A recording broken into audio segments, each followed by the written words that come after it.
Rain streaked down the glass like a trembling curtain as Maya Thompson pushed open the penthouse door, the soft click swallowed by the low hum of San Francisco below. City lights bled through the storm, splashing gold and blue across the marble floor, and for a moment she wondered how her life had twisted into this surreal picture, how a single mom who barely paid rent each month ended up supporting the weight of a billionaire whose entire world seemed built to never collapse. Adrian Vale leaned heavily against her shoulder, his usually composed frame sagging as if his bones had finally surrendered to gravity. His breath carried the sharp scent of whiskey and something older grief left uncorked for too long. His eyes were glassy not from alcohol alone, but from exhaustion that reached deeper than his tailored suit or the rain soaking through it. When she closed the door behind them and turned toward him, he lifted his head in a slow, dazed motion and whispered a sentence that sent a tremor through her chest. "Maya, if I lose you too, I do not think I would survive." The words fell out of him like shards, raw and uncontrolled, and Maya froze under their weight. For a heartbeat, she thought he had mistaken her for someone else, some phantom lingering in his memory, but then he blinked at her as if seeing only her, his gaze unfocused, yet anchored by something painfully sincere. She tried to steady him, but he caught her hand with surprising urgency, his fingers trembling as though holding on meant holding back an entire collapse. His voice cracked as he continued, softer now, almost afraid to exist in the open air. "I have been in love with you, longer than I can admit." The room seemed to tilt around her. Maya stared at him, her heart stumbling in her ribcage. She had imagined many versions of bringing her drunk boss home, and none of them included this. None included the way his confession sounded less like romance and more like a man bleeding from an invisible wound. His hand slipped from hers and a metallic clink echoed faintly against the floor. Maya glanced down and saw a silver ring resting near her heel, a simple band dulled by time, the kind someone holds onto because letting go would finally make the loss real. Adrian swayed his gaze, dropping to the ring, his breath hitched. "Not tonight," he whispered, with broken restraint. "Please do not leave like she did." His voice cracked on the last word, splitting something inside her. She bent down quickly, picked up the ring and placed it gently in his open palm. The cold metal lay against his skin like a memory refusing to warm. It was then Maya realized he was not speaking to her at all. He was speaking to the ghost of a life he lost, to a love that vanished midair 3 years ago, leaving him to shoulder the blame alone. But when she wrapped his arm over her shoulder and guided him further inside, he leaned close and spoke again, this time with a clarity that made her breath falter. "If I were sober, I would still choose you." Her knees nearly buckled. This was no grief-soaked hallucination. This was a man stripped bare, saying words he had buried beneath concrete walls of work and silence. But he was drunk, vulnerable, wide open in a way that was dangerous for both of them. She steadied him into the bedroom, pulling back the duvet as he collapsed onto the edge of the mattress. His fingers grazed hers before slipping away, and she paused, afraid to move, afraid to believe, afraid to misunderstand. Adrian's lashes fluttered, shadows trembling across his cheekbones. "Do you hear me, Maya?" he whispered, voice fading like a dying ember. "I would still choose you." Her throat tightened. She stood there watching him breathe unevenly, watching his chest rise and fall as the storm outside pushed sheets of rain against the tall windows. She wanted to say something, anything, but her voice sat trapped behind fear and disbelief. She closed the door partway and stepped back into the living room, pressing her hand to her sternum, where the echo of his confession refused to quiet. Outside, a siren wailed in the distance. Inside, the silence felt like a held breath. That night, he had said her name as if she was the only one left to keep him standing. That night, he confessed a truth he would never allow himself to speak sober. And yet Maya knew with a sinking certainty that the morning would not keep its promises, because dawn had a way of erasing everything said in the dark. And sure enough, when the sun rose, Adrian Vale would look at her with the cold distance of a stranger, as though none of it had ever happened. Maya Thompson had always believed that life split people into two worlds, long before they ever realized they were walking separate paths, and she had spent years learning how to survive in a world that never felt designed for someone like her. At 31, she carried stories in her eyes that most women her age never had to hold, stories written in the language of abandonment and grit, of choosing to stand even when everything pushed her to her knees. Being a single mother in San Francisco was not just a challenge, it was a quiet war she fought daily with grocery receipts that never matched her budget, rent notifications that appeared too quickly each month, and the constant weight of ensuring her son Leo never felt the absence that had shattered her. She worked as an executive assistant at Aether Labs, one of the fastest rising AI medical companies in the Bay Area, juggling schedules, investor calls, and crises, with the same hands that packed lunchboxes and wiped away Leo's tears. Leo was 7, bold enough to ask endless questions, yet tender enough to slip his small hand into hers whenever he felt the world growing too loud. In many ways he was the reason she kept breathing. His drawings lined their apartment wall, scribbled superheroes and crooked castles, each one signed in shaky crayon letters that read, Leo and Mommy. He was the part of her story she refused to compromise, the bright spark she protected when the rest of her dreams dimmed beneath responsibility. She once dreamed of being an artist, of filling galleries with colors pulled from the quiet corners of her heart, but life had redrawn her path.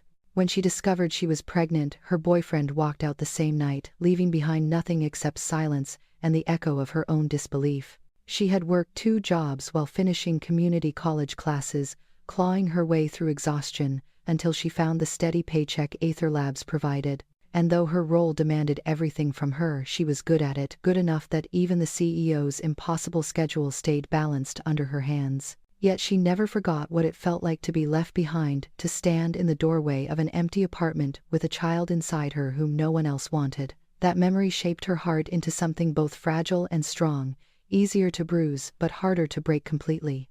Adrian Vale belonged to the opposite world. He was the kind of man newspapers profiled in bold serif headlines, the visionary billionaire reshaping the future of diagnostic medicine with algorithms that could detect diseases faster than any doctor. At 36 he had the kind of presence that quieted a room without effort, a composed authority sharpened by tragedy and brilliance in equal measure. His suits were custom-tailored, his days measured by back-to-back meetings, and his voice rarely wavered except on nights when memories dragged him into corners he preferred to avoid. People called him the Frozen King, because nothing ever seemed to move him. Investors praised his strategic mind. Employees admired his clarity. Journalists wondered how a man who lost his fiancée in a plane crash could return to work only 4 months later and build an empire as though grief had turned to stone inside him. Adrian never corrected them. It was easier to let the world think he was unshakable. The truth was that the night his fiancée's flight disappeared over the Pacific, something inside him fractured so deeply that he learned to live around the break. He carried guilt like a second spine, remembering how he had encouraged her to take that trip, remembering how their last conversation ended in an argument about work hours and broken promises.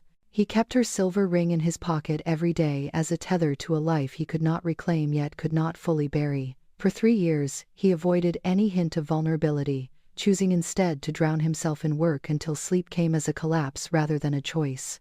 Yet there was one person who disrupted that cold discipline, one presence he noticed more often than he allowed himself to admit: Maya. He had first noticed her not because she tried to be noticed, but because she never did. She moved through the office with soft determination and efficiency wrapped in calm warmth. She handled emergencies without panic, comforted coworkers without drawing attention, and spoke with a quiet empathy that felt foreign in the world he lived in. He found himself glancing at her in meetings longer than necessary, especially when she smiled at someone else's success or defended a coworker who lacked confidence. But the moment he realized she was becoming dangerous to the walls he built was the day Leo came to the office because his school closed early. The boy marched into Adrian's glass-walled office, holding a superhero drawing, interrupting a call with board members worth billions in market value. Adrian expected irritation to rise, expected to dismiss the child with cold efficiency. Instead, Leo climbed onto the chair opposite him, rested his chin on the edge of his desk, and asked why Adrian looked sad even when he wore fancy clothes. The board froze. Adrian froze. Maya rushed in, apologizing breathlessly as she pulled Leo back, but Adrian had already felt something shift. He had smiled. A real smile, small and unpracticed but undeniably human. Maya saw it. Their eyes met, and for a heartbeat, something unspoken passed between them, something she felt but did not dare name. She forced herself to forget that moment, convinced it was nothing. Adrian did not forget. He replayed it in the silence of his long nights, the way her eyes softened, the way Leo's innocence cracked open a corner of his heart he thought was sealed. He had been careful ever since, careful not to stand too close to her, careful not to let her voice linger in his mind, careful not to imagine what mornings could feel like if grief was no longer his only companion. 2 worlds, one carved by hardship and the other frozen by loss, should never have aligned. They should have continued orbiting around each other with polite distance, with professional courtesy, with unspoken boundaries that kept danger at bay. But the night he collapsed against her shoulder under the rain, whispering secrets he never meant to release, their worlds collided in a way that neither of them understood, a collision that cracked both carefully constructed lives open. As Maya stood alone in the aftermath of that night, replaying each broken sentence, each trembling confession, each moment his voice brushed her name like it carried history, she understood something terrifying. Two people who were not looking for love had walked straight into it, without noticing the path beneath their feet shifting toward each other. And now neither of them could walk back. The night of the Aether Labs charity gala began like a scene crafted to impress the world, an evening painted in gold where philanthropists, venture capitalists, medical pioneers, and political figures paraded through the glass doors of the Grand Meridian Hotel beneath chandeliers that glimmered like clusters of frozen stars. Reporters lined the velvet walkway outside their cameras, clicking with the excitement reserved for tech royalty, and for once even the wind seemed to hush as black cars pulled forward one by one. Maya had accompanied Adrian to countless events, but nothing had prepared her for the magnitude of this one. The gala celebrated the upcoming launch of AetherMind, a revolutionary diagnostic AI projected to detect cancer at earlier stages than any existing technology, a project valued at nearly $4 billion. Under normal circumstances, Adrian handled pressure like a second language, fluent and automatic, but tonight she sensed something different. Simmering beneath the practiced calm he wore like armor, his posture was straight, his suit immaculate, his voice measured. But his hand trembled slightly when she handed him the note cards for his keynote address, so slight that anyone else would have missed it entirely. Maya did not. She had spent years learning how to recognize silence disguised as strength, and she felt the subtle shift around him like a storm building quietly behind mountains. Veronica Hale watched him from a distance, her sharp eyes following every gesture with clinical calculation. As CFO, she had a particular stake in the success of AetherMind, not for the advancement of medical technology but for the leverage it would grant her in controlling board decisions. She approached Adrian before he went on stage, her smile elegant yet thin. "Remember the message," she murmured, leaning close enough to make Maya stiffen. "Investors want certainty. They want dominance. Promise the rollout date." She was telling him to overcommit to secure funding, with bold claims he had not yet approved. It was a move that risked legal repercussions if the project faced any delays, and Adrian knew it. He simply nodded without agreeing, but the tension in his jaw sharpened. Maya watched him walk on stage, heard the applause thunder through the ballroom as he began speaking with calm authority. His voice carried the room effortlessly, weaving hope and science into a narrative that made even the wealthiest donors feel like they were part of a global transformation. For 20 minutes he held the audience breathless. Then one reporter in the front row raised her hand. The question she asked shattered the floor beneath him. "Mr. Vale," she said clearly, "is it true that the flight your fiancé died on was one you insisted she take, because you refused to postpone a meeting?" As the words struck him, Maya felt time slow. Adrian blinked once. It was the only sign that her question had pierced the exterior he fought so hard to maintain. The ballroom air tightened, the edges of his composure faltered. He opened his mouth to respond, but nothing came. A pause. A tremor. A fracture. Cameras caught every flicker of pain that crossed his face, and the silence stretched until the audience began shifting in discomfort. Maya could see him sinking inward, dragged into a memory so heavy it bent his spine. She stepped forward instinctively, though she had no right to interfere. Veronica reached him first. She approached with a firm grip on his shoulder, whispering something meant to stabilize him, but the attempt backfired. His eyes darkened, his breath hitched, and his hands shook visibly. The crowd murmured.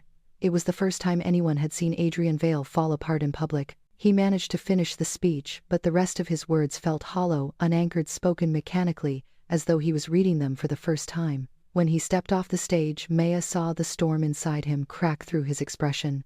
Behind the scenes, he brushed past the board members, offering empty praise, ignoring the donors who extended perfunctory gratitude. His steps were uneven, his breathing shallow. A server approached with a tray of champagne, and he took a glass without looking, swallowing half of it in a single breath. Another followed, then another. Maya moved toward him, each moment tightening the knot in her chest. She had seen him tired, angry, frustrated, but never like this, never unraveling strand by strand in plain sight. Veronica intercepted her, placing a hand on her arm with a smile that never reached her eyes. "He is fine," she said smoothly. "Your role tonight is to keep the schedule clear, and let me handle him." Maya pulled her arm back, sensing danger in Veronica's tone. "The board has plans," Veronica added quietly. "We cannot afford weakness at the top, and you cannot afford to be involved." Maya felt her stomach twist, but before she could protest, lights dimmed, signaling the final portion of the gala. Guests filtered out or gathered into small circles of casual conversation while a jazz ensemble played on stage. Adrian stood near the bar, shoulders tense, staring into a glass of whiskey, as though it contained the answers he had avoided since the day his world ended. His tie was loosened, his breath uneven. Even from across the room, Maya saw the tremble in his fingers, the way he seemed to be fighting both memory and expectation, in a battle he was losing. When she finally reached him, he did not notice her until she gently placed a hand on his sleeve. He turned to her with eyes that held none of the cold distance he was famed for. Instead, she saw fear real and unmasked. "Maya," he breathed, voice raw in a way that made her heart clench. "Please do not let them see me fall." His words were not a request but a confession of defeat. Something inside her shifted, a protective ache blooming wide. She nodded without hesitating, stepping closer to shield him from wandering gazes. The gala blurred behind them. The music dulled. The world contracted until it was only him leaning into her warmth, as though she were the last steady thing left in reach. When the evening finally thinned into shadows, Maya guided him out through a private exit. His footsteps faltered in the hallway, and when she asked softly if he wanted to go home, he whispered yes, with the vulnerability of a man who had carried the weight of his empire for too long. Not once did he argue, not once did he pretend. For the first time since she met him, Adrian Vale allowed himself to be human, and as she led him into the rain, unaware of what the night would cost them both, the world quietly shifted, setting the stage for everything that would break and everything that would bloom after. Morning light crept across the penthouse like a blade, clean and merciless, slicing through the remnants of a night that felt too fragile to be exposed in daylight. The city was quiet in that early hour, fog curling over the bay, as though trying to soften the edges of a world that had grown too sharp, too quickly. Maya stood in the open kitchen, hands wrapped around a mug of untouched tea, listening to the distant hum of traffic and the soft ticking of the clock mounted above the island. She had barely slept. Her mind replayed every trembling word Adrian had whispered the night before, every confession, steeped in a pain she could not begin to carry for him. She had debated leaving before he woke, choosing self-preservation over confusion, but something urged her to stay a little longer, to make sure he woke safely, to make sure he did not drown in the aftermath of a night his pride would likely refuse to acknowledge. She heard a faint groan from down the hall, then footsteps, uneven at first, then steadier. Her breath tightened. Adrian appeared in the doorway to the main room, hair disheveled, shirt, wrinkled eyes, shadowed with the remnants of a hangover, and something colder, something that felt like retreat. He blinked as though trying to remember where he was, and when his gaze landed on her, the shift in his expression was immediate and brutal. The vulnerability she had seen in him last night vanished behind a wall so fast it almost looked like the snap of a door slamming shut. His features settled into a mask she knew too well, the one he wore in boardrooms and press conferences, that controlled detachment that warned everyone to keep their distance. Maya tried to smile, soft and careful. "You are awake. How are you feeling?" His voice came out flat and restrained, almost clinical. "I am fine. Thank you for yesterday." He did not look at her for more than a second. He brushed a hand over his jaw, exhaling through clenched teeth. "What exactly happened?" "I recall very little." Maya felt her stomach turn. The memory of him leaning against her in the rain, whispering her name like it was the last thing anchoring him to the world, rose painfully to the surface. "You were overwhelmed. You drank more than usual. I just brought you home." He nodded once, slow, calculating. "And nothing inappropriate occurred, I assume." The words stung. They felt like a slap disguised as courtesy. Maya straightened, forcing her breath to remain steady. "Of course not. I would never cross a boundary with you." Adrian seemed relieved, as though her reassurance allowed him to tighten the emotional bolts he had loosened the night before. "Good. I apologize for any inconvenience." His tone was polite but distant, the kind of distance that carved a hollow place in her chest. She hesitated, heart thudding. "You said some things last night." He froze. His shoulders tensed, his eyes sharpened. What things? Maya swallowed, knowing she was about to walk into a storm she never meant to trigger. "You said you cared about me. You said you have for a long time. And then you..." His face shut down completely.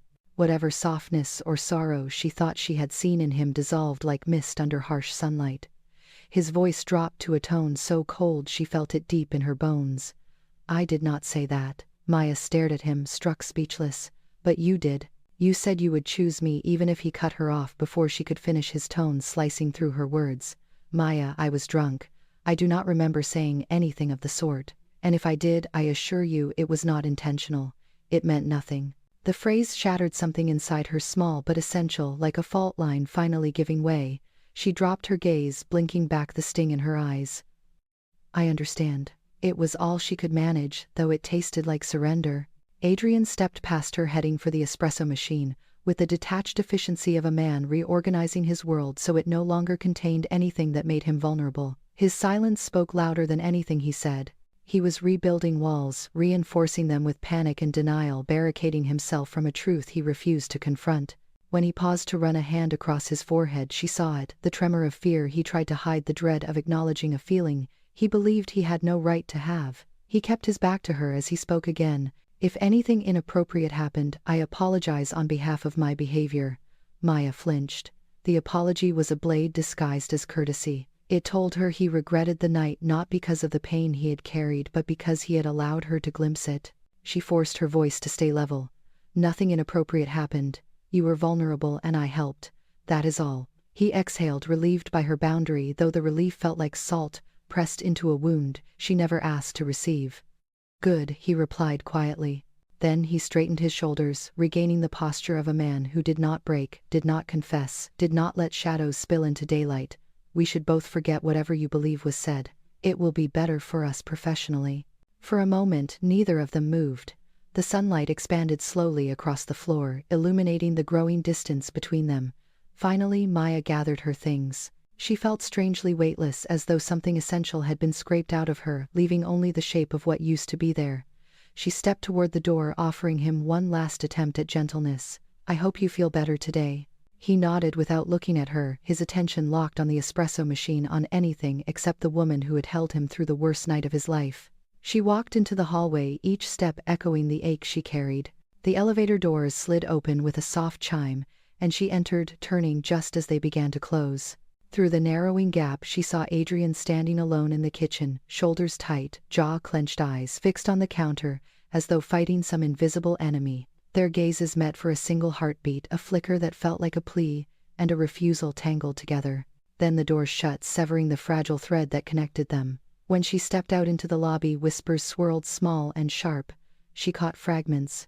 "Did you hear she took him home? Last night must have been wild." She probably hoped he would forget. She pushed the elevator button with trembling fingers, her throat tight. Above her, on the 58th floor, Adrian Vale pressed his palms against the kitchen counter, breathing hard, furious with himself for remembering too much and pretending he remembered nothing. But denial was easier than facing the truth. Denial was safe. Denial meant nothing had to change. And denial, he believed, was the only way to protect the last pieces of his broken heart.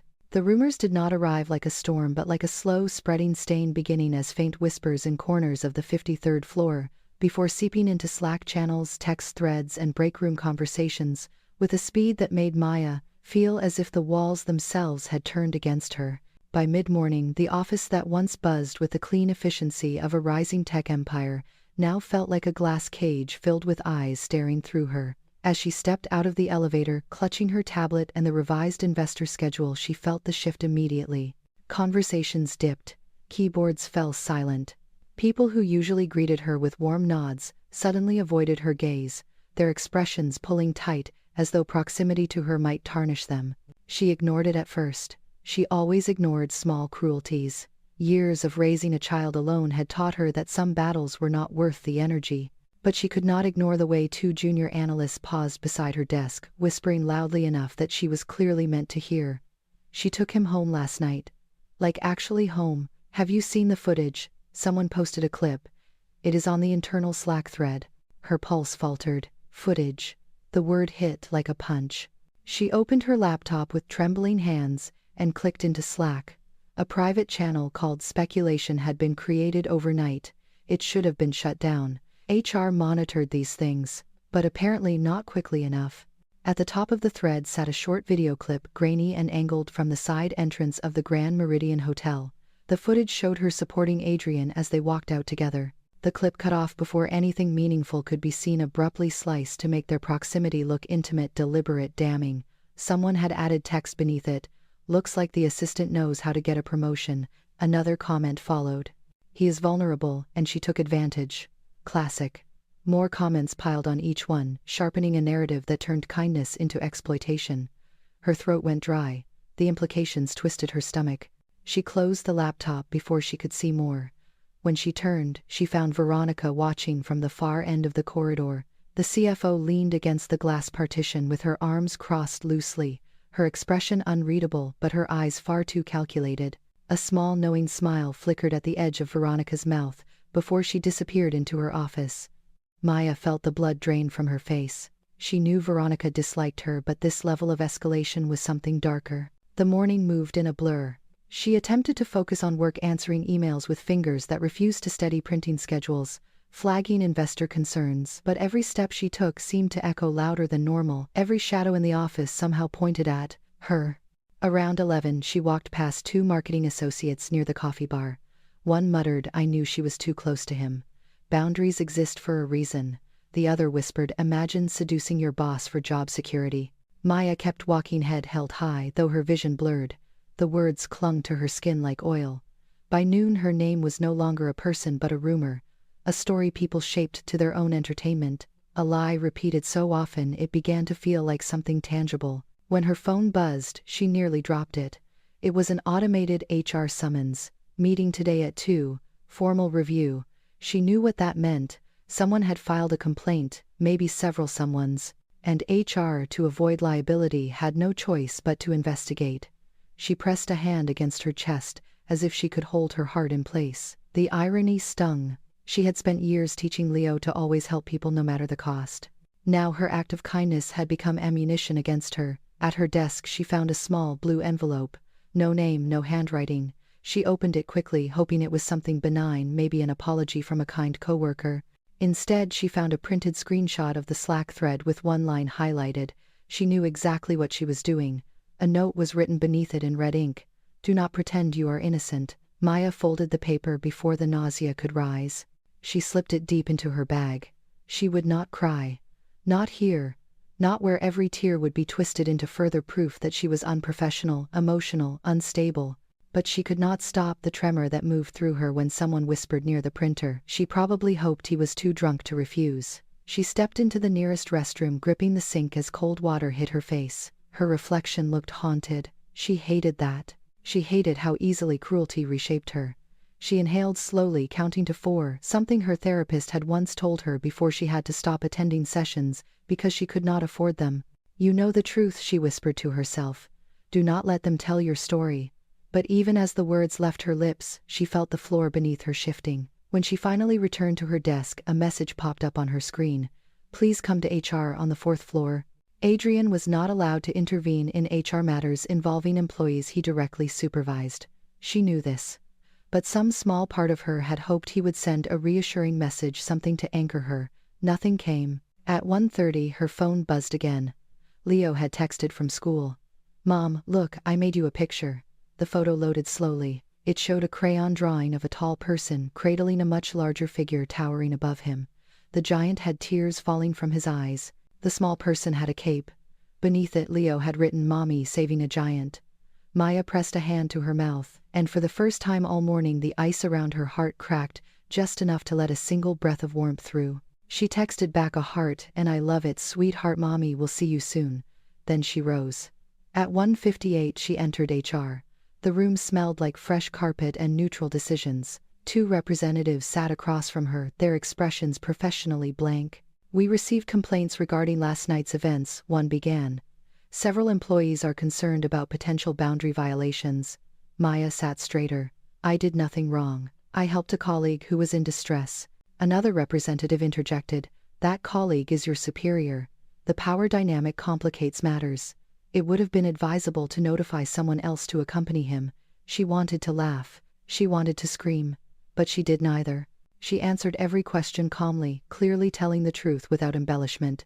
She explained what happened, how he had been overwhelmed, how she simply ensured he made it home safely. The representatives nodded, noting her responses.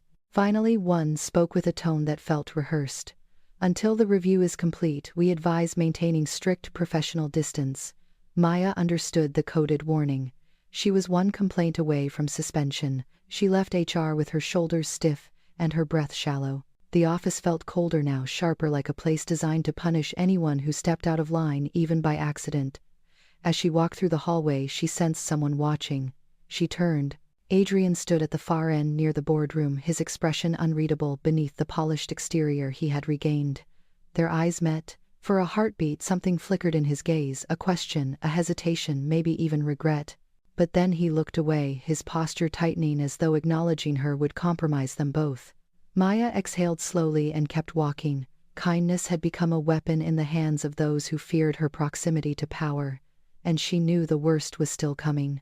The rest of the afternoon unfolded with the strained quiet of a room holding its breath, every hour dragging itself across Maya's skin, like sandpaper, as she kept her head down and tried to push through the tasks waiting on her screen. She moved between meetings and emails, her posture straight, her voice steady, but inside her chest everything churned with a sickening heaviness that refused to quiet. She could feel eyes following her whispers, weaving through hallways like invisible threads meant to trip her if she dared to walk too confidently. Yet none of it compared to the painful question circling her mind like a relentless echo.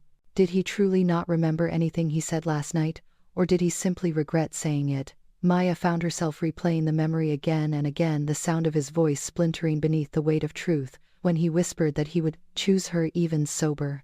Those words had lodged themselves deep inside the soft places she tried so hard to protect, and now every beat of her heart throbbed with a confusion that hurt more than the rumors surrounding her. She wanted to forget it. She wanted to erase the entire night. But her body remembered the heat of his hand, trembling against hers, the urgency in the way he held on to her, the way her name fell from his lips, as if he had been carrying it inside him for far too long. And that made the coldness of the morning unbearable. Around 3:15 she delivered revised contracts to the executive conference room. Adrian was inside finishing a discussion with 2 board members. His voice, though calm, carried a faint tension beneath each word, like someone forcing himself to stay upright despite an unseen wound. When he glanced up and saw her through the glass door, his posture faltered for the briefest moment, then corrected itself with the precision of a man who feared any crack would unleash too much truth. The board members left, nodding to Maya as they passed. She stepped inside and set the documents on the table. For a moment she considered leaving without a word. She wanted to spare herself to avoid worsening the ache in her chest. But something inside her, bruised but stubborn, refused to let him rewrite a night that had meant more to both of them than either would admit. She turned toward him and spoke softly, her voice steady even as her hands curled into fists at her sides. "Why did you say you cared about me last night?" Adrian froze. The air in the room thickened instantly. The pen he held slipped slightly between his fingers before he caught it, gripping it too tightly. His expression tightened with alarm, not anger, not confusion, but a startled vulnerability he could not hide quickly enough. He straightened and forced a measured tone. "I never said that." Maya's breath caught. "You did. You said you have cared for me for a long time. And then you said something about choosing me." Even if he stepped forward abruptly, panic flickering across his eyes like a warning light. "Maya, stop." His voice was quiet, not sharp, but heavy with a fear she instantly recognized. She swallowed hard. Fear of the truth. Fear of wanting something he believed he was not allowed to want. She tried again, softer now. "I know you were hurting. I know you were drunk. I am not accusing you of anything. I just want to understand." His jaw tightened. "You misunderstand entirely. Whatever you think you heard, whatever I might have said, it was meaningless." A wave of heat rushed to her cheeks, her stomach twisting in humiliation. Meaningless. How easily he dismissed what had nearly broken him open the night before. How easily he dismissed her. She took a step back, feeling foolish and exposed. "I see." Adrian watched her with an expression that flickered between regret and self-defense, as though he wanted to reach for her, but feared what would happen if he did. His voice lowered. "I do not recall the night clearly, and it is better if we let it go." Her pulse hammered in her ears. Let it go. As if the words that had shattered her boundaries and softened his walls were something disposable, an inconvenience to erase in daylight. She turned away, willing herself not to let her voice shake. "Of course." But as she reached for the door, his hand brushed against her back, light as a breath. It was not intentional, not deliberate, but the moment his fingers grazed her, the world seemed to still, folding inward around the two of them. She froze. He froze. For 2 seconds they stood nearly shoulder to shoulder, close enough for her to feel the rise and fall of his breath, close enough to sense the war happening inside him. Her heart pounded painfully. She stepped aside quickly, breaking the contact before she drowned in the meaning of it. He closed his eyes just briefly, as if her nearness burned. She heard his exhale, strained and uneven. "Maya, please." He whispered it like a confession he was trying to bury. The door, still half closed behind them, reflected his face faintly in the glass. In that blurred reflection she saw the truth he was unwilling to speak aloud. He remembered more than he claimed, and he cared far more than he dared to admit. But fear was a powerful prison, and Adrian Vale seemed determined to lock himself inside it. She turned the handle, feeling the weight of everything unsaid hanging heavy in the air. Before she could leave, he spoke again, barely audible. "I do not want you hurt because of me." The words were a fracture in the ice he had wrapped around himself all morning. They were soft, sincere, terrified, and that made them all the more devastating. She looked back at him, her voice fragile but honest. "Then stop pretending last night did not mean anything." His throat bobbed as he swallowed. He could not answer. Or would not. The silence said enough. She stepped out into the hallway. The door clicked shut behind her with a sound that felt too final.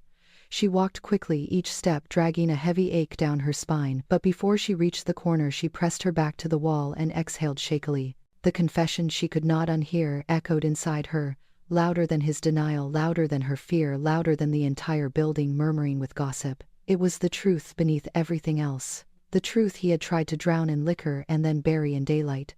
And no matter how hard he tried to erase it, she had heard it. She would always hear it. The rooftop of Aether Labs had always been a quiet refuge, a hidden pocket of calm above the relentless noise of the city, but tonight it felt like the only place in the world where Maya could breathe without feeling eyes on her. She stepped out into the open air at dusk, the wind brushing strands of hair across her cheeks, the scent of sea salt drifting in from the bay below. Lights flickered on across the skyline, glittering like scattered constellations thrown against the concrete horizon. She hugged her arms around herself and tilted her head back, letting the cool air steady her heartbeat. She had come up here to be alone, to find a moment of grounding before the weight of the day crushed what remained of her composure. But she should have known she was not the only one searching for escape. The soft sound of the rooftop door closing made her turn. Adrian stood a few feet behind her, his silhouette etched against the fading lavender sky. He wore no jacket, just a simple button-down, with sleeves rolled to his elbows, exposing forearms tense with unresolved tension. His eyes found hers almost immediately, and something inside them flickered raw and unguarded, even as he tried to hold himself together. Maya looked away first, not because she feared him, but because she feared herself, feared what might spill out if she let her heart answer the questions his silence carried. But he walked toward her anyway, slow steps crunching lightly against the concrete, the kind of slow approach a man took when every instinct inside him told him to turn back. When he stopped beside her, he left a careful distance between them, though. The air hummed with the gravity pulling them closer. "I did not expect anyone else to be up here," he murmured, voice low, almost tentative. She almost laughed, but the sound stayed trapped in her throat. "Neither did I." They stood there for a moment, facing the panorama of San Francisco as evening settled into its familiar glow. Below them the city breathed in waves of headlights and streetlights, and the gentle hum of distant traffic. Above them, clouds drifted across the sky in thin ribbons, leaving streaks of sunset behind. It felt like the world was exhaling, and for once Maya wished she could exhale with it. Adrian ran a hand through his hair, the gesture weary and unguarded in a way she rarely saw. "I have been trying to find the right time to speak with you," he said quietly. She kept her gaze on the skyline. "About HR, about what people are saying, about you." His voice tightened on the last word as though it carried a weight he struggled to lift. Maya's stomach twisted. "Why now?" she asked softly. "You made it very clear this morning that there was nothing to talk about." He flinched. The expression was small but visible. "This morning," he said, struggling for words, "I was not entirely honest." She turned her head slightly, watching him from the corner of her eye. His jaw flexed as though he were swallowing something sharp. "You were right earlier," he continued. "I am afraid." Afraid of what she asked, though part of her already knew. Adrian's breath left him shakily, like exhaling truth he had kept buried in the locked chambers of his chest. "Afraid of wanting something I am not allowed to want.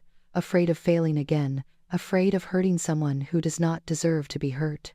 She felt the confession slide beneath her skin, warm and devastating. Adrian stepped closer just enough to shorten the distance but not enough to make either of them unsafe. The wind shifted, pushing his scent toward her, that faint combination of cedar and something darker she had come to associate with nights when he worked late, and the world pressed too heavily on his shoulders. He looked up at the sky, as though searching for answers hidden among the clouds.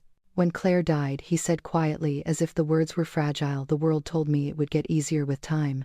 That grief softens, that guilt fades. People lied." His voice cracked so faintly she almost missed it. "I have never forgiven myself. And every time I start to feel something warm, something hopeful, I think about how badly I failed the last time someone relied on me." His confession rippled through her like a wave. Maya's voice softened, gentler than she intended. "Adrian, you did not fail her. You loved her. You lost her. That is not the same thing." He shook his head, eyes darkening. "You cannot know that. It was the flight I encouraged her to take. My schedule, my decision. I was the one who said we would talk after she returned. I never got to keep that promise." Maya felt her heart break for him, for the version of him he carried silently each day, the version that believed he deserved nothing except the weight of blame that was never truly his. She took a small step closer, the distance between them narrowing, until she could feel the heat of his body radiating into the cool evening air. He looked at her, then really looked, his eyes reflecting something raw and searching, as though her presence steadied something inside him he had long forgotten how to hold. "What about you?" he asked softly. "Who broke you?" Maya blinked. "No one asks that question," gently. Her voice wavered. "My ex left the night I told him I was pregnant." Adrian inhaled sharply. "That is cruelty, not weakness." She shook her head slowly. "It taught me I cannot depend on anyone. And I do not want to. Not anymore." He stepped closer again. "So, we are the same then. Two people who learned to stand alone because someone they trusted walked away."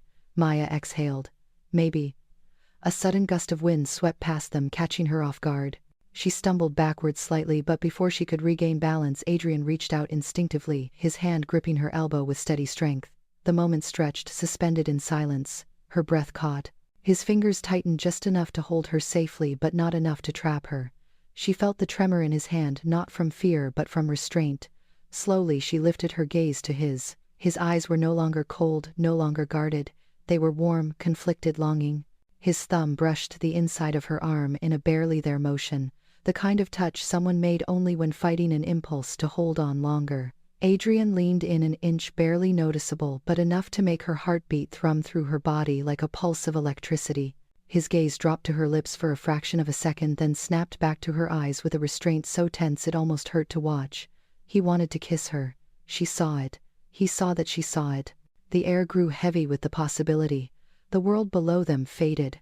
The wind softened its hold, and for that suspended moment they existed only in the fragile space between desire and fear. Then he broke it. He stepped back so abruptly she almost felt the absence like a physical pull. He turned away, raking a hand through his hair again, his breath unsteady. "I cannot," he whispered, voice jagged.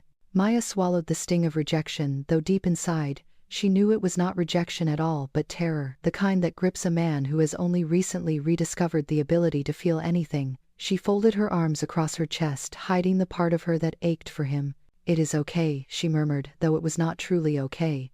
He nodded, still unable to look at her. They stood there under the widening night sky, two lonely souls bound by wounds they did not choose, and drawn toward each other by a gravity neither dared to claim. The city glittered beneath them, the stars hid behind the fog, and somewhere between them, something fragile, yet undeniable, bloomed, waiting for a moment when neither of them would be too afraid to reach for it.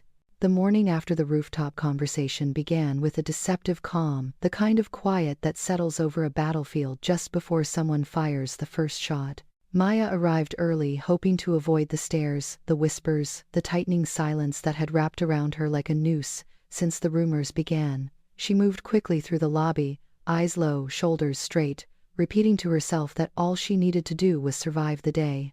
But she should have known peace was never an option, not when someone like Veronica Hale had something to lose. Veronica stepped out of the elevator just as Maya reached it, wearing a blazer so sharp it looked like it had been designed to cut through people. Her gaze slid over Maya with calculated ease, a thin smile curving her lips. "Early again, Maya. I suppose some people work harder when their jobs are at risk." The words struck like a slap dressed in silk. Maya inhaled slowly and kept her voice steady. "I have work to do, Veronica. I am not interested in this. Veronica's smile widened. You should be. She tapped the tablet in her hand. HR sent the preliminary report to me. As CFO, I review all conduct issues that affect leadership accountability. It seems last night's little stunt has created quite a mess. Maya's heart thudded, but she refused to give Veronica the reaction she wanted. Nothing inappropriate happened. He needed help. I helped him. Veronica leaned in, voice so soft and venomous. It felt like a whisper from a shadow. That is not what the clips show, and that is certainly not what the complaints say. Maya's pulse jumped. Complaints. Plural. Veronica's eyes gleamed. People tend to be very honest when they fear a coworker is manipulating power structures or seducing their way into leverage. Maya swallowed hard. Is this about me or about you wanting control over Adrian's decisions? Veronica didn't bother to hide her amusement. You honestly think this is personal? You're simply a complication in a system he built without realizing how fragile he is. And fragile men break companies. My job is to stabilize things. If that means removing distractions, so be it. The elevator chimed. Veronica stepped inside and turned just long enough to deliver her final blow. By the way, the board will review your position today. You may want to pack your desk before the meeting. The doors closed. The words echoed. Pack your desk. Maya stood frozen for a moment, absorbing the cold reality settling around her. Veronica wasn't just participating in the rumors, she was orchestrating them, fueling them, weaponizing them, and the board listening to her meant that the war had officially begun. By 9:30, the whispers grew louder. Slack threads exploded with new speculation. Someone leaked an edited version of the footage that made it appear as though Maya had pressed herself against Adrian when he stumbled, when in truth, she had simply caught him before he fell. Text overlays claimed she used the moment to her advantage. Additional complaints appeared, some anonymous, accusing her of crossing professional boundaries, flirting for attention, exploiting access to the CEO. Each one struck like a stone hurled by a hidden hand. At 10:15, Maya was called to a meeting on the executive floor. Not HR this time. The board conference room. Her stomach tightened as she walked down the long hallway lined with glass offices. The weight of every footstep pressed her deeper into a fear she did not want to feel. When she entered the room, several board members sat around the large table, their faces serious, their gazes unreadable. Adrian was not there. That told her everything. The chairwoman spoke first. Miss Thompson, thank you for coming. We are conducting a review of last night's events and the subsequent allegations. For the integrity of the company, we need transparency. Maya nodded, trying to steady her breath. I understand. But I would never. A board member raised a hand, cutting her off. We do not doubt your intentions, but optics matter, and the optics are problematic. Maya felt heat rise to her face. She forced herself to speak clearly. I helped a colleague who was in distress. That is all. Veronica stepped into the room, then heels clicking against the polished floor like knives. She set a folder on the table and slid it toward the chairwoman with a practiced grace. Inside this folder is a summary of the internal communications circulating since last night, she said. There are at least 18 employees who expressed concerns about Miss Thompson's conduct. Some feared retaliation if they spoke openly. Retaliation. The accusation hit like a blow. I would never retaliate against anyone. Veronica clasped her hands behind her back. Intent is irrelevant. Perception drives workplace culture. And currently perception is damaged. The chairwoman nodded slowly. Until the investigation is complete, Miss Thompson, the board recommends a temporary suspension. The words sliced through her. Suspension. She gripped the back of a chair to steady herself. I did nothing wrong. Veronica tilted her head. You supported him into the car. You walked him inside. You stayed in his home. All without informing HR or another executive. That is a violation of protocol. Maya opened her mouth to protest, but the room spun slightly. She felt trapped in a box Veronica had carefully constructed, piece by piece, lie by lie. The board member added gently, Please understand, Miss Thompson, this does not determine guilt. It is simply a precaution. Precaution felt like punishment wrapped in politeness. They dismissed her. She walked out of the room on numbing legs, pulse roaring in her ears. When she reached her desk, she found a cardboard box placed neatly beside it. Someone had anticipated the outcome. Her throat tightened. She began gathering her things slowly, each object a small piece of the life she had built through sacrifice after sacrifice. Her notebook filled with color palettes and sketches. Leo insisted she draw with him every night. the framed picture of the two of them at Ocean Beach. A broken keychain Leo had given her shaped like a robot. She placed them all gently into the box, trying not to let her fingers tremble. As she slipped her laptop inside, the elevator dinged. Adrian stepped out. His gaze landed on her. His expression changed instantly, cracking through the composed facade he wore like armor. Maya, he crossed the hallway in long strides. What are you doing? HR suspended me and the board confirmed it. I have to leave until the investigation is over. His jaw clenched. They should not have spoken to you without me present. She laughed softly, hollowly. You are the CEO. They did not want you present. They said I needed neutrality. He looked furious, a storm barely contained beneath his skin. You should not be packing your things. She held the box tighter. What choice do I have? Adrian's voice dropped. I never wanted this to happen. She swallowed hard. No, she stepped back as he stepped forward. The elevator chimed again, signaling someone exiting behind him, but she barely heard it. She could only hear her heartbeat and the distance growing between them. I cannot be the reason you lose everything, she whispered. His eyes softened. You are not the reason. Before he could say more, the elevator doors began to close. She stepped inside the box, heavy in her arms. Adrian moved instinctively as if to follow her, but the doors slid shut between them, sealing him on one side and her on the other. The moment felt final, like a curtain falling on something that had barely begun. On the other side of the glass, Adrian pressed his palm to the door. Maya lowered her head, blinking back, the ache tightening around her heart. He whispered her name, but she could not hear the rest.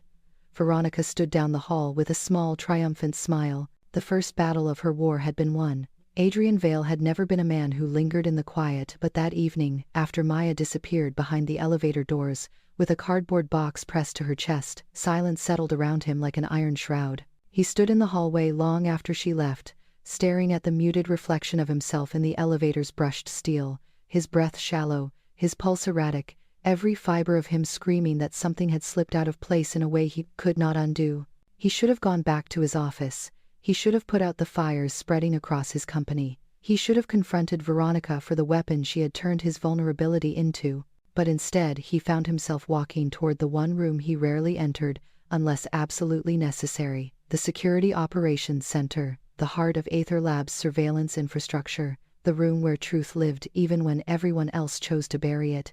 The technician straightened when he entered, surprised, but attentive, sensing immediately that this was not a routine visit. He rarely spoke to them directly. Tonight his voice was low and clipped. I need access to the footage from last night. Everything from the gala, to the lobby, to the penthouse hallway. One technician blinked. Sir, that is a significant volume of footage. Are you looking for a specific event? Adrian stared at him, jaw tight. I will tell you when I find it. They complied. A wall of screens lit up in front of him, each one a window into the hours he remembered only in fragments. He watched the gala from the balcony angle first. He watched himself deliver half a speech with composure that crumbled the moment the reporter asked the question that gutted him. He watched himself drink, desperate, spiraling. He watched the tremble in his hands. He watched the moment Maya approached him, her voice calm even when his world was falling apart. He watched her guide him away from glaring lenses and merciless whispers. And then he switched to the garage footage. The moment they stepped into the corridor, he saw what the edited clip had cut out. He saw Maya struggling to hold him up as he stumbled, not pressing herself against him, not trying to touch him, but doing everything in her power to keep him upright with dignity intact. She was helping him, not exploiting him.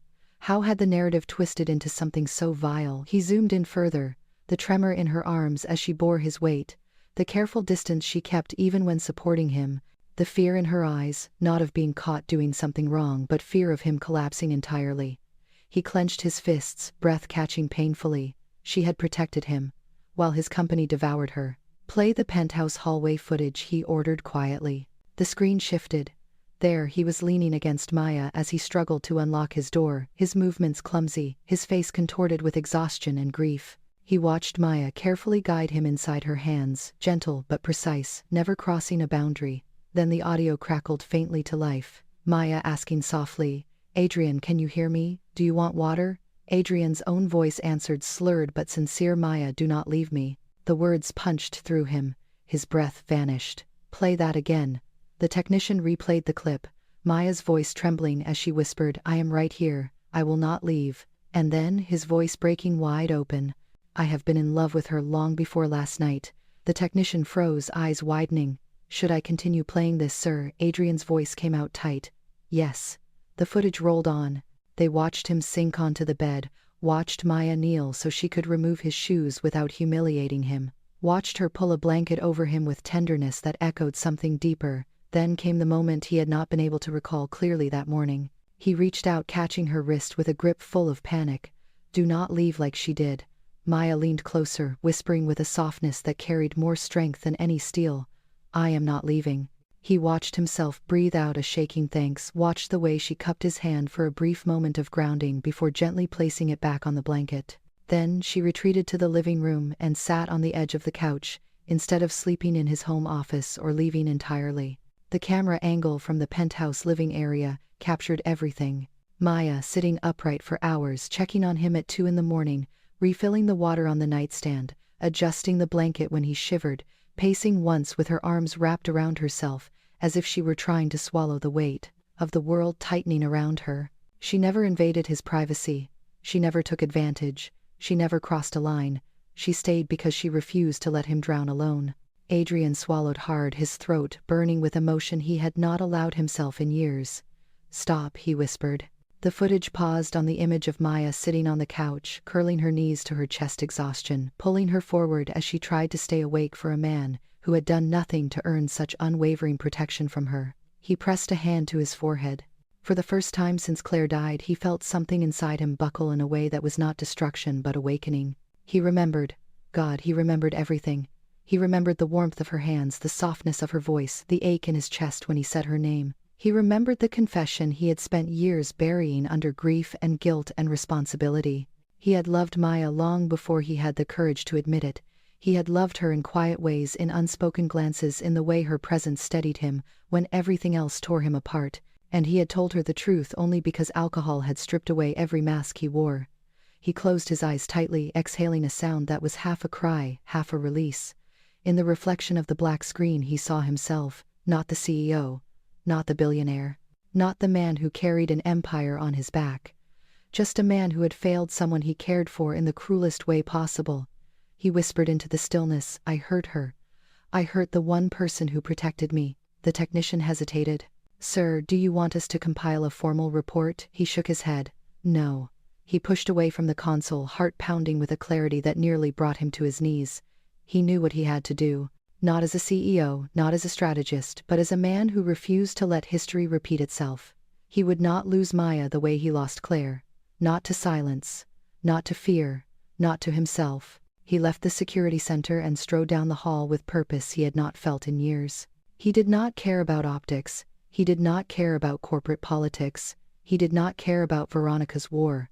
All he cared about was putting truth back in Maya's trembling hands. And he would do it publicly. He would not hide behind titles or hierarchy. He would stand in front of every employee and every board member and tell them exactly who Maya was. The woman who protected him. The woman who saved him. The woman he should have chosen long before last night. And the woman he would fight for now. His heart remembered.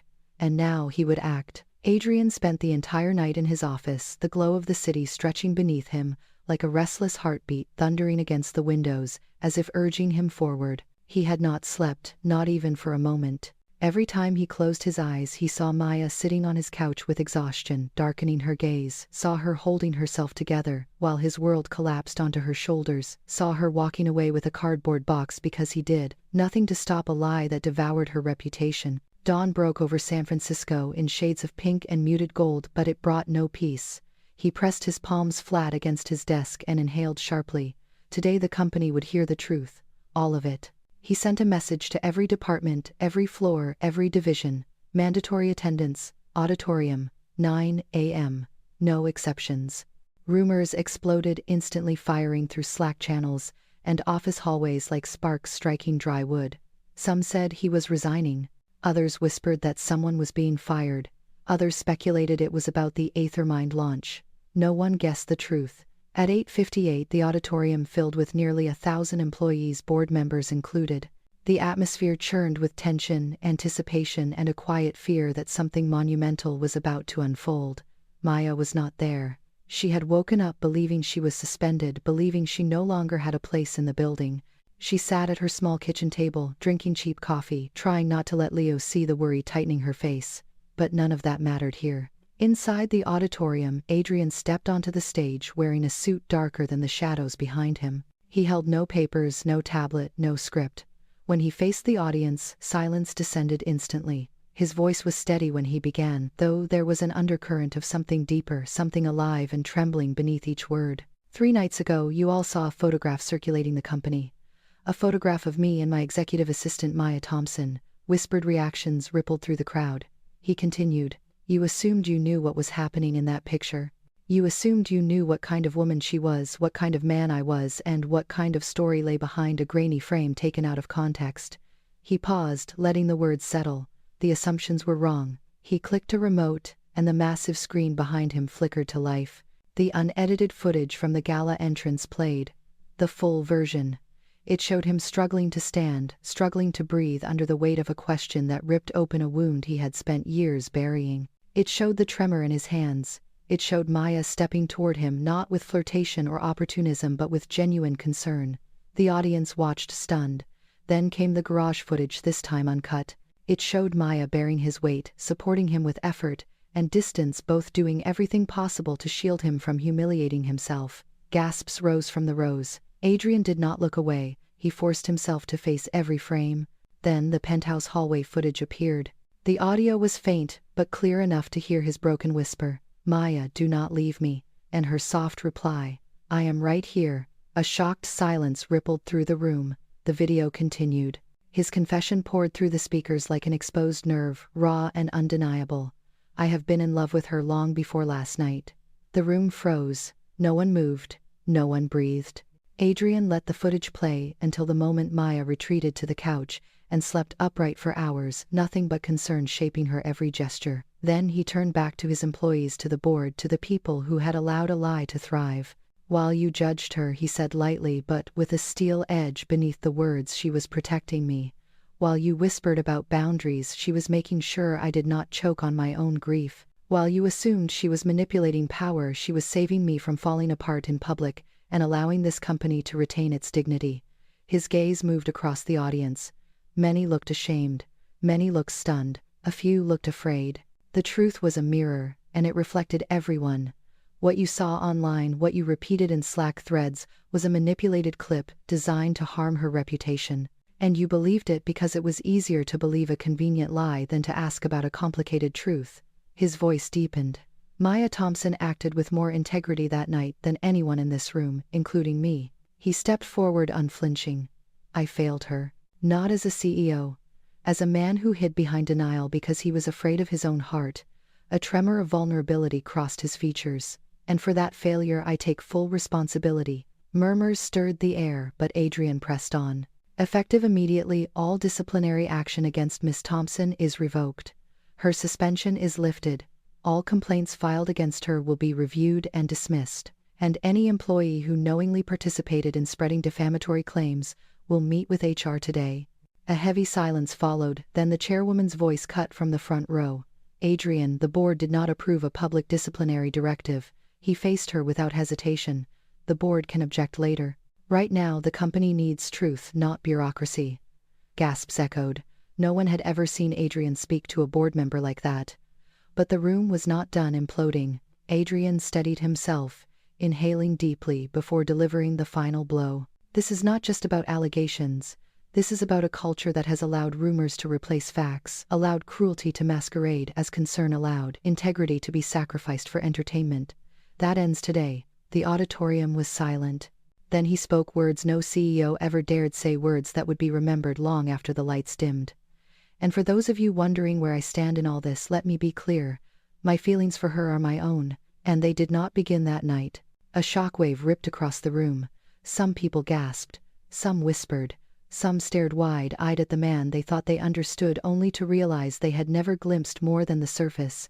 Adrian's eyes softened, a rare vulnerability cracking through the powerful facade he wore like armor. "I will not hide behind fear anymore. And I will not allow this company to destroy the woman who showed me more compassion in one night than I have shown anyone in years." He ended with a quiet conviction that carried through every row. "If truth costs me something, so be it. But if this company abandons integrity, it will cost us everything. He stepped back. No applause came at first, not because people disagreed, but because the weight of what he said struck them still. Then, slowly, very slowly, someone began to clap. Another joined, then another. Within seconds, the room erupted into thunderous applause, the kind that rises not from obligation but awakening. But Adrian barely heard it. All he could think about was the woman who had not been there to hear the truth spoken aloud. The woman he needed to find.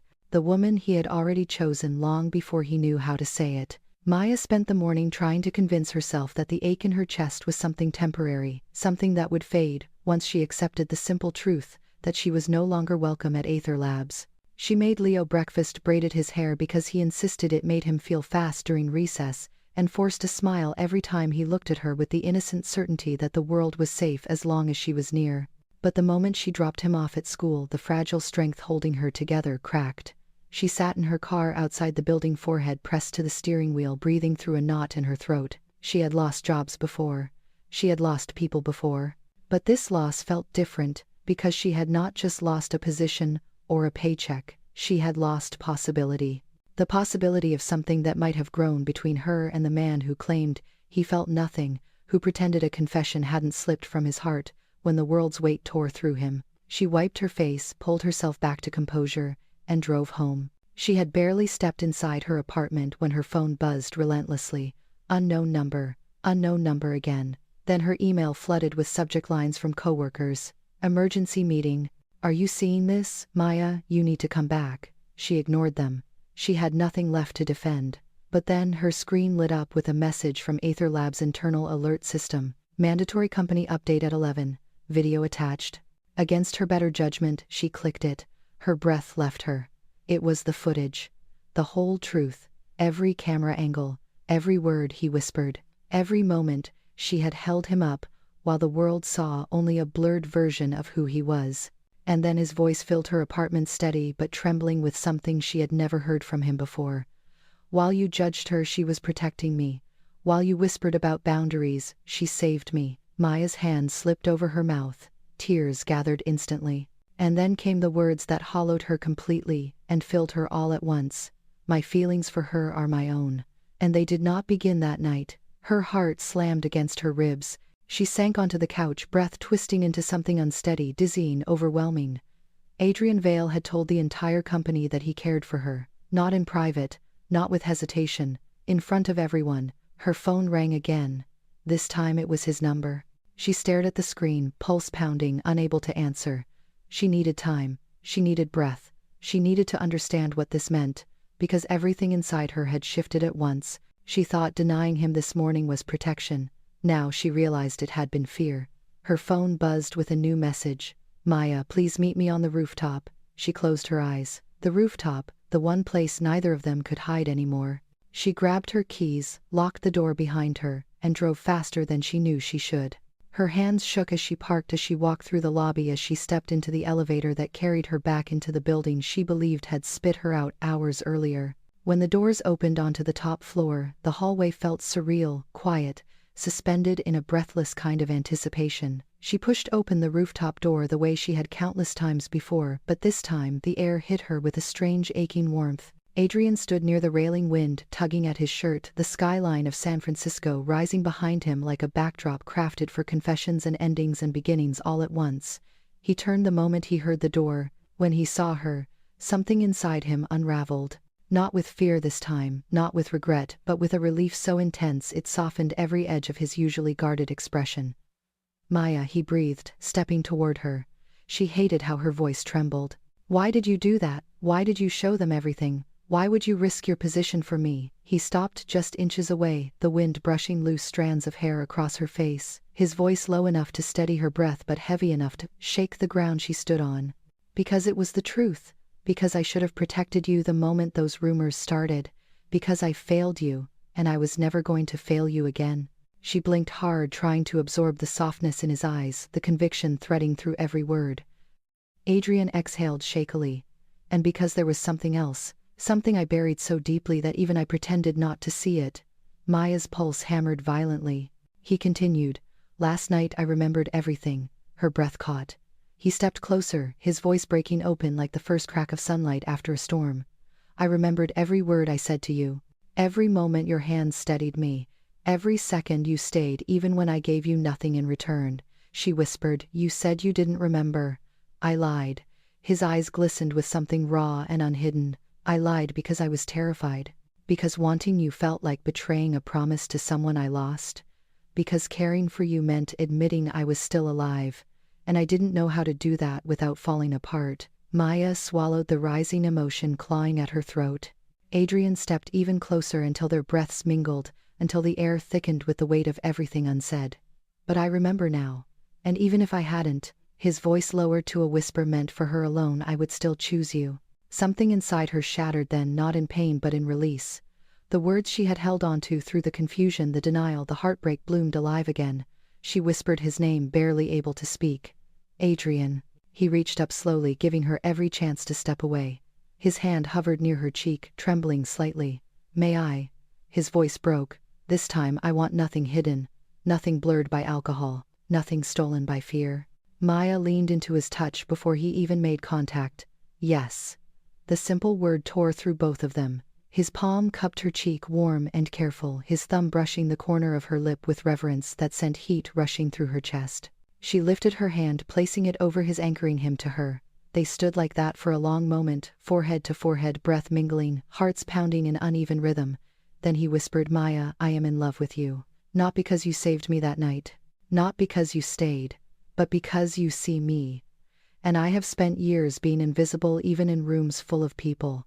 Tears slipped down her cheeks. Adrian wiped them gently with the back of his hand, his touch soft enough to undo every wall she had built.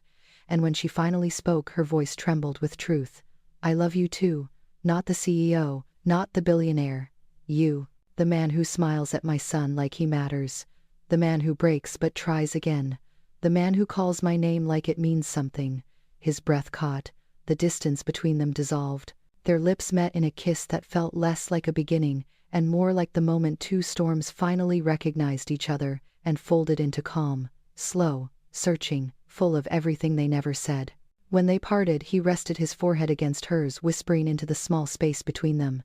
I'm not afraid anymore. She smiled softly. Neither am I. Under the widening sky, with the city shimmering below them, and their shadows intertwined in the fading light, Maya and Adrian finally spoke, the love neither of them had dared to claim until now.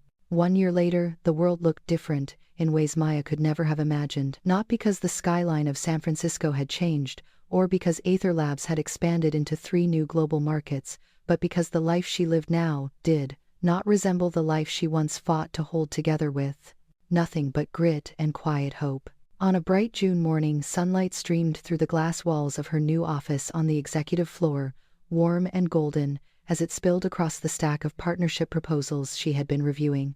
A small plaque sat on her desk that read Director of Creative Partnerships, a title she still traced her fingers over from time to time, as though it might vanish if she blinked too hard. She had earned it months earlier, not as compensation for the pain of the past, not because of Adrian's influence, but because she had proven herself again and again to the teams she now led. She built campaigns that reshaped Aether Labs' public identity, forged relationships with hospitals and nonprofits, and created an internal program that paired artists with engineers to design more intuitive user interfaces for patients with chronic illnesses. Her ideas became initiatives. Her initiatives became results. And every time she walked into a meeting now, people greeted her with respect instead of suspicion. But the greatest transformation of the company had little to do with her title. It came from the shift in culture that followed Adrian's public reckoning. His speech that day had become company lore, a guiding compass for both veterans and new hires, a declaration that integrity was not optional, but essential. Anonymous rumor threads vanished. HR implemented new protections for vulnerable employees. Town halls became honest, sometimes painfully so, but they sparked real change. Veronica had been placed on administrative leave, while the SEC investigated her financial conduct. She never returned. New leadership stepped in, people who valued transparency instead of fear. It was not a perfect world, but it was a better one, and in the center of that world was the man whose heart she never expected to know. She heard the familiar soft knock on her door before she saw him. Leo knocked that way, a double tap, followed by a hopeful pause, as if waiting for permission he always had. But the voice that followed was not Leo's. "Hey, Director Thompson." She turned in her chair to see Adrian leaning against the doorway with 2 iced coffees in hand, the morning sun catching the edges of his smile. He looked different now too, lighter. The lines around his eyes had softened. The guarded tension he once carried like armor had melted into something steadier, gentler, earned through months of therapy, and the slow rebuilding of the parts of himself he once believed were beyond repair. "You are late," she teased. He set the coffees on her desk and stepped behind her, wrapping his arms around her shoulders from behind, pressing a soft kiss to her temple. "I was ambushed downstairs," he murmured. "A group of interns wanted to show me a prototype for an app they claim will eliminate paperwork forever." She laughed. "You listened." He pretended to look offended. "Of course I listened. I am a changed man." She reached up to squeeze his hand. "You are," she said softly, meaning every word. He had learned to breathe without guilt, to speak without fear, to let love in without flinching. Therapy had become a weekly ritual for him. He talked about Claire without breaking, remembered her not as a wound but as a chapter, and he learned that grief and new love were not enemies but neighbors inside the heart, each honoring the other by existing. But his transformation was not only internal. He had learned to show up, for his employees, for the company, for her, and especially for the boy who had become something he had not dared dream of. "Daddy too, Daddy is here," the small voice came from the doorway. Leo burst in, carrying a stack of construction paper taped together in a shape that vaguely resembled a dragon. He ran to Adrian first, because he always did now, flinging himself into arms that caught him with ease. Adrian lifted him up with a warmth that still brought tears to Maya's eyes when she let herself feel the fullness of it. "Look what I made you," Leo said proudly, holding up the dragon. "It breathes fire but also kindness, because dragons need to be nice sometimes." Adrian grinned. "This is the best dragon I have ever seen. But can it fly?" Leo nodded vigorously. "It can do whatever you want." Maya watched them, heart swelling with a tenderness that wrapped around her like sunlight. She never expected this. Not stability, not peace. Not a man who saw her son not as an obligation, not as a complication, but as someone to love. Leo wriggled free. "Daddy too, are we still going today?" Adrian set him down carefully. He glanced at Maya. "Ready." She smiled. "Let me grab my bag." They drove to the coast, a stretch of beach just south of Pacifica where the cliffs dipped low enough for people to sit close to the water without fear of the tide pulling them under. It had become their place, the one spot where the noise of the city could not reach them. The afternoon sun glinted off the waves. Leo ran ahead, chasing seagulls with wild enthusiasm. Maya laughed when he nearly tripped over his own excitement. Adrian reached for her hand, weaving his fingers through hers, as they walked slowly along the shoreline. "I have something for you," he said softly. Her pulse jumped. "What is it?" He stopped walking. The wind lifted strands of her hair. The sea breathed in slow, eternal rhythms behind them. Adrian reached into his pocket. For a brief second her breath stalled when she saw a small black velvet box, but then he held out something else with it. A silver ring. Old, simple, familiar. Her heart clenched. Claire's ring. He held it gently in his palm, the sunlight glinting off the metal. "I kept this for years because losing her felt like losing the future I promised her," he said quietly. "I carried it as a reminder of the part of myself I thought died with her." Maya swallowed hard, tears threatening. Adrian took her hand and placed the silver ring into it. "This belongs to the past," he said softly. "Claire will always matter. She shaped who I was. But you, Maya, shaped who I became." He closed her fingers around the silver ring. "I am ready to put it down." He opened the velvet box. Inside sat a new ring, delicate, luminous, designed with a single band that split into 2 intertwined threads, merging again at the diamond's base. 2 paths, 1 future. Maya's breath broke. Adrian stepped closer, voice steady with the kind of certainty she once believed he would never feel again. "You did not save me just that night, Maya. You saved me every day after. You reminded me that I am still capable of more than grief, that I can love without fear, that I can be loved without pretending to be unbreakable." Her eyes blurred, tears spilling over. Adrian knelt in the sand, the breeze tugging at his shirt, the sun casting gold over his hair. "Maya Thompson," he said with a trembling smile, "will you marry me? Not because I need rescuing, not because I am afraid of the world without you, but because I am better in every possible way with you beside me." She covered her mouth with her hand as a sob of joy escaped her. "Yes," she whispered, then louder, "Yes, Adrian, yes." He rose and slipped the ring onto her finger. It fit perfectly like it had waited for her. Leo ran over then breathless. Did he do it? Did you say yes? Maya nodded, laughing through tears as Leo jumped up and down. Daddy 2 is going to be Dad 1 now, Leo shouted proudly. Adrian scooped him into his arms. Something warm and steady settled in Maya's chest as she leaned against them, both letting the sea breeze wrap around their newly formed family. The three of them stood together on the shoreline, hand in hand, their shadows stretching into the sand like a promise written against time. They were not the family she expected. They were better. A family built not from perfection but from healing. Not from ease but from choosing each other over and over again. And as the sun dipped low, painting the horizon in molten gold, Maya whispered a truth she once thought she would never speak. We made it. Adrian kissed her forehead. And we will keep making it. One day at a time, one choice at a time, one love that finally found its way home. There are stories we hear, stories we forget, and then there are stories that stay with us long after the screen goes dark. Stories that remind us what love can become when two broken hearts finally choose to stop running and start reaching. If you made it this far, if you felt even one moment of connection with Maya, with Adrian, with little Leo discovering the kind of love he always deserved, then take a breath with me right now and tell me what part touched you the most. Was it the night under the rain when Adrian whispered truths he never meant to reveal? Was it the moment Maya stood alone, blamed for an act of kindness in a world too quick to judge?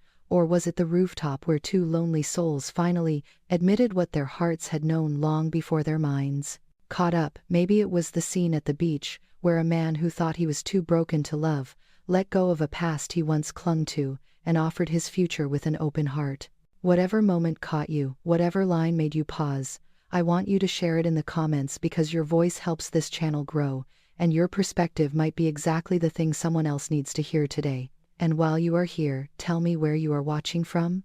Are you curled up on a couch in New York, letting the city lights paint your window? Are you in a small town in Texas sipping coffee while the sun rises? Are you in the Midwest winding down after a long day, or halfway across the world finding comfort in a story that feels familiar even though the names are new? Every place, every time zone, every person listening right now matters more than you know.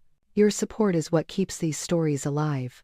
What allows me to wake up each day and create worlds where kindness wins, even after being weaponized, where truth rises, even when buried under lies, where love still finds its way even when fear tries to stop it. And if you have ever been Maya, silently carrying too much and still choosing compassion, or Adrian, hiding behind walls because love once hurt too deeply, or Leo, hoping someone will stay when others walked away, then I want you to leave one word below. Strength. That one word tells me you are part of this family, that you felt something in this journey, that you see yourself not as someone who survives but someone who grows. Before you scroll away, take a moment to hit subscribe so you never miss these stories again. Every week I post new love journeys filled with heart tension, redemption, and the kind of emotional storytelling you tell me you cannot stop thinking about. If you enjoyed this story, clicking like helps it reach more people who might need a reminder that love can return even after loss, that trust can rebuild even after betrayal, that good people do not disappear even when the world tries to silence them.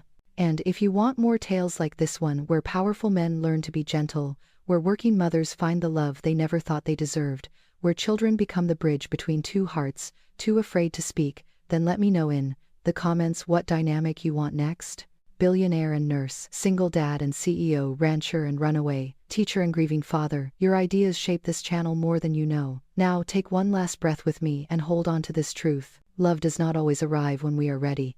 Sometimes it finds us broken, frightened, ashamed, or exhausted. But love does not ask for perfection. It asks for presence. It asks for courage. It asks for one honest yes. Just like Maya and Adrian finally gave each other. If this story meant something to you, share it with someone who might need it today. And until the next one, remember this. You are not alone. You are seen. You are worthy of a love that chooses you back.